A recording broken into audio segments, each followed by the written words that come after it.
नमस्कार दोस्तों, आपके अपने चैनल मनोज गुप्ता एकेडमी में आपका स्वागत है। आज हम कक्षा 9वीं के इतिहास और राजनीति शास्त्र के पाठ 6 महिला और अन्य कमजोर वर्गों का सशक्तिकरण इस पाठ का स्वाध्याय करने वाले हैं। दोस्तों, अभी तक आप लोगों ने इस चैनल को सब्सक्राइब नहीं किया तो प्लीज सब्सक्राइब और चैनल लाइक कीजिए और अपने फ्रेंड्स के साथ शेयर कीजिए। तो ये पाठ 6 है, महिला और अन्य कमजोर वर्गों का सशक्तिकरण। पहले प्रश्न में दिया गया है, दिए गए विकल्पों में से उचित विकल्प चुनकर कथन पुनः लिखिए। मतलब यहाँ पे देखिए, ये आपको कथन दिया गया है, इसके 4 ऑप्शन दिए गए हैं, इसमें से आपको चुनना है। पहला है, वर्ष 1992 में खाली जगह में शराब पान के विरोध में आंदोलन प्रारंभ किया गया। ऑप्शन है महाराष्ट्र, गुजरात, आंध्र प्रदेश और उत्तराखंड। दोस्तों, इसका उत्तर आएगा आंध्र प्रदेश। वर्ष 1992 में आंध्र प्रदेश में शराब पान के विरोध में आंदोलन प्रारंभ किया गया। दूसरा प्रश्न है, भारत सरकार ने वर्ष 1975 में खाली जगह की अध्यक्षता में महिला आयोग की स्थापना की। किसकी अध्यक्षता में की? पहला ऑप्शन है डॉक्टर फुलरेणु गुहा, उमा भारती, वसुंधरा राजे, प्रमिला दंडवते। इसका उत्तर आएगा डॉक्टर फुलरेणु गुहा। भारत सरकार ने वर्ष 1975 में डॉक्टर फुलरेणु गुहा की अध्यक्षता में महिला आयोग की स्थापना की। दूसरे प्रश्न में क्या दिया गया है, निम्न में से विसंगत जोड़ी पहचानिए और लिखिए। विसंगत जोड़ी का मतलब हो गया जो इसमें करेक्ट जोड़ी नहीं है। तो सैदामिनी राव नारी मुक्ति आंदोलन समिति, ये तो सही है। विद्या बाल नारी समता मंच, ये भी सही है। प्रमिला दंडवते महिला दक्षता समिति, ये भी सही है। ज्योति मापसेकर महिला आयोग, ये गलत है।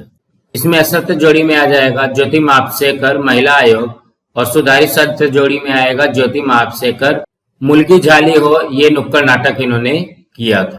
प्रश्न 3 में क्या दिया गया है, संकल्पना चित्र बनाइए। महिलाओं के संदर्भ में कानून, मतलब महिला के संदर्भ में महिलाओं के लिए कौन कौन सी कानून बनी।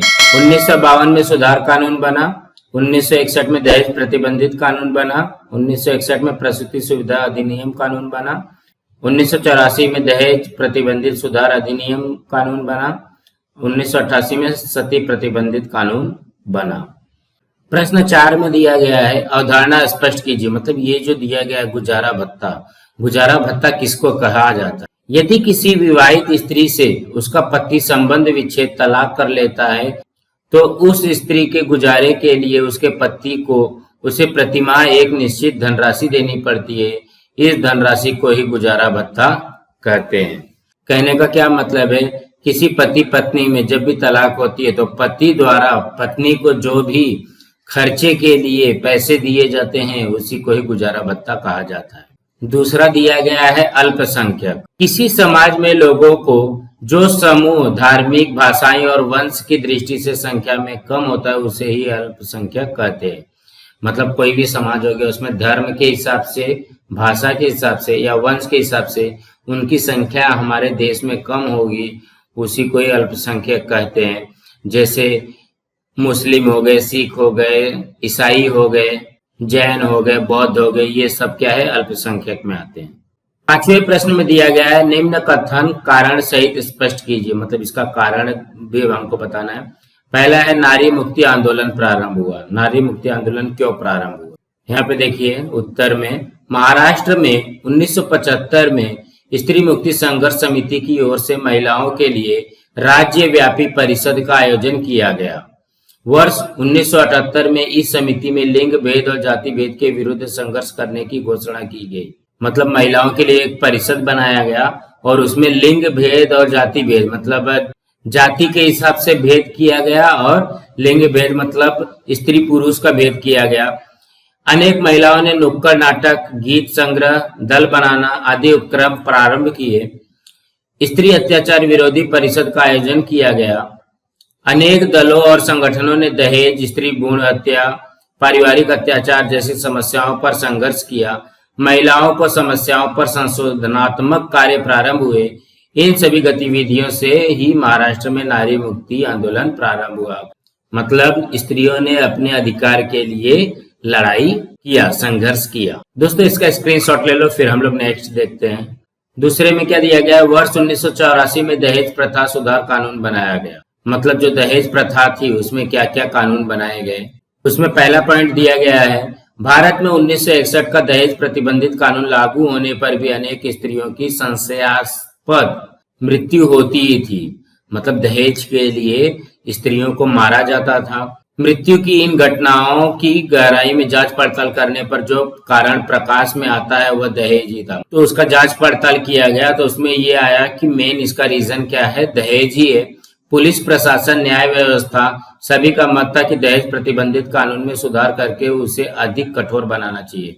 मतलब जो दहेज प्रतिबंधित कानून 1961 में लागू किया गया था उसको और ज्यादा कठोर बनाना चाहिए। इसके कारण महिलाओं को अधिक संरक्षण देने के लिए, मतलब महिलाओं को और ज्यादा सुरक्षित रखने के लिए वर्ष 1984 में दहेज प्रतिबंधित सुधार कानून बनाया। मतलब इसमें और भी कुछ सुधार किए गए। तीसरे प्रश्न में दिया गया है, छुआछूत प्रथा पर कानून द्वारा प्रतिबंध लगाया गया। पहला पॉइंट है, भारत में अनेक वर्षों तक छुआछूत प्रथा का पालन होता था। इस प्रथा के कारण छुआछूत के शिकार हुए लोगों का जीवन बहुत पिछड़ा हुआ था और उनकी सामाजिक स्थिति बहुत दयनीय थी। निचली जाति के लोग थे, उनका विकास नहीं हो पा रहा था। स्वतंत्रता प्राप्ति के बाद भारतीय संविधान ने नागरिकों को स्वतंत्रता, समता, बंधुता और सामाजिक न्याय जैसे मूल्यों का उपहार दिया। मतलब हमारा देश जब आजाद हुआ तब जितने भी नागरिक थे सबको स्वतंत्र रहने का, समान रहने का, एक साथ में मिलजुल करके रहने का और सामाजिक न्याय, ये सब दिया गया। संविधान प्रदत्त इन मूल्यों के अधिकार छुआछूत की प्रथा से पीड़ित लोगों को दिलाकर यह प्रथा समाप्त करने के लिए सरकार ने इस प्रथा पर कानून द्वारा प्रतिबंध लगा दिया। चौथे प्रश्न में क्या दिया गया, संविधान ने अल्पसंख्यकों को सांस्कृतिक और शैक्षिक अधिकार प्रदान किए हैं। मतलब क्या हो गया, जितने भी अल्पसंख्यक लोग थे जैसे मुस्लिम हो गए, ईसाई हो गए, जैन हो गए, बुद्ध हो गए, इनकी जो संस्कृति थी और शैक्षिक अधिकार भी इनको दिए गए। मतलब ये अपना त्योहार मना सकते हैं, इनको पढ़ाई करने का अधिकार है। भारत में विभिन्न धर्मों, पंथों, संस्कृतियों और भाषाओं के लोग रहते हैं। दूसरा पॉइंट है, इनमें जो अल्पसंख्यक हैं उनके समूहों को अपनी संस्कृति और परंपरा का संरक्षण का तथा अपनी भाषा विकसित करने का अधिकार होना चाहिए। तीसरा है, इन्हें अपने लिए स्वतंत्र शैक्षिक संस्थान मतलब पढ़ाई के लिए स्थापित करने का अधिकार होना चाहिए। इन्हीं कारणों से संविधान ने अल्पसंख्यकों को सांस्कृतिक और शैक्षिक अधिकार प्रदान किए हैं। प्रश्न 6 में क्या दिया गया है, निम्न प्रश्नों के उत्तर 25 से 30 शब्दों में लिखिए। पहला क्या है, चिपको आंदोलन की जानकारी लिखिए। चिपको आंदोलन क्या था?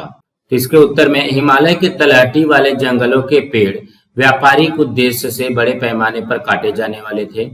मतलब जो हिमालय के तलहटी पे जो जंगल है वहां के पेड़ जो है व्यापार के लिए बहुत ही बड़े पैमाने पर काटे जाने वाले थे। इसके विरोध में चंडी प्रसाद भट्ट और सुंदरलाल बहुगुणा ने आंदोलन किया। ये दोनों ने आंदोलन किया। इस आंदोलन में स्त्रियों ने हाथ में हाथ डाल करके वृक्षों के चारों ओर घेरा बनाया। वृक्षों की कटाई रोकने के लिए उनसे चिपक जाना इस आंदोलन का स्वरूप था। मतलब पेड़ से जब स्त्रियां चिपक जाएंगी तो पेड़ नहीं काटे जाएंगे, ऐसा। इसलिए इस आंदोलन को चिपको आंदोलन कहा गया।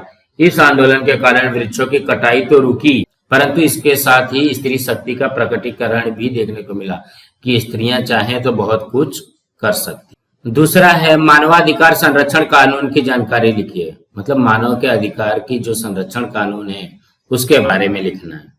वर्ष 1993 में केंद्र सरकार ने स्त्री पुरुषों पर होने वाले अन्याय को दूर करने के लिए मानवाधिकार संरक्षण कानून पारित किया। मतलब स्त्री और पुरुष में जो अन्याय हो रहा था उसको दूर करने के लिए मानवाधिकार संरक्षण कानून बनाया गया। इस कानून के आधार पर राष्ट्रीय मानवाधिकार आयोग और राज्य मानवाधिकार आयोग का गठन किया गया। मतलब स्टेट लेवल पे और नेशनल लेवल पे। सामूहिक अत्याचार, तलाकशुदा महिलाओं की सामाजिक स्थिति, महिलाएं एवं सुरक्षित कार्यस्थल आदि विषयों पर कानून ने प्रभावशाली भूमिका निभाकर महिलाओं पर होने वाले अन्याय को दूर करने में सहायता की है। मतलब जो भी महिलाओं के ऊपर अत्याचार होते थे उसे दूर करने के लिए ये मानवाधिकार संरक्षण कानून बनाया गया। स्त्री पुरुषों के अधिकारों का संरक्षण करने में इस कानून ने महत्वपूर्ण भूमिका निभाई है। 7वां प्रश्न में क्या दिया गया है, निम्न प्रश्नों का उत्तर विस्तार में लिखें। महिलाओं की एकत्रित शक्ति विभिन्न क्षेत्रों में सुधार लाने वाले परिवर्तन का निर्माण कर सकती है। इस कथन को विविध उदाहरणों द्वारा स्पष्ट करो। महिलाओं की एकता की शक्ति विभिन्न क्षेत्रों में सुधारात्मक परिवर्तन ला सकती है। यह कथन निम्न उदाहरणों से स्पष्ट है। पहला है, दीपावली के समय बाजारों में अनेक वस्तुओं की अचानक कमी पड़ जाने के कारण वे महंगी हो गईं। इसके विरोध में सभी महिलाओं ने एक होकर के बेलन जुलूस निकाला। जुलूस को सफलता मिली। एक चीज तो ये हो गई। वृक्षों की कटाई के विरुद्ध किए गए चिपको आंदोलन तथा राजस्थान में विश्नोई आंदोलन में महिलाओं का बहुत बड़ा योगदान था। दूसरा रीजन ये हो गया। तीसरा रीजन क्या है, आंध्र प्रदेश में शराब पान विरोधी आंदोलन में महिलाओं द्वारा अरक बिक्री की दुकानें बंद करवा दी गई। अरक बिक्री का मतलब क्या हो गया, शराब की दुकानें बंद करवा दी। शराब की दुकानें बंद करवा दिए जाने के कारण वहां की सरकार को शराब बिक्री के विरुद्ध कड़ी नीति अपनानी पड़ी। तीसरा रीजन हो गया। चौथा रीजन क्या है, महाराष्ट्र में हुए दहेज विरोधी आंदोलन, महिला अत्याचार विरोधी आंदोलन, स्त्री मुक्ति संघर्ष समिति आदि में महिलाओं की एकता का सक्रिय योगदान था। तो महाराष्ट्र में जो आंदोलन हुए उसमें सभी महिलाओं ने मिलकर एकता का प्रदर्शन किया था। परिणाम स्वरूप महिलाओं पर होने वाले अत्याचार में कमी आई। दोस्तों, आपको ये वीडियो कैसा लगा आप लोग कमेंट बॉक्स पे जरूर लिख करके बताइए और इस चैनल को लाइक कीजिए, शेयर कीजिए, सब्सक्राइब कीजिए। नमस्कार दोस्तों।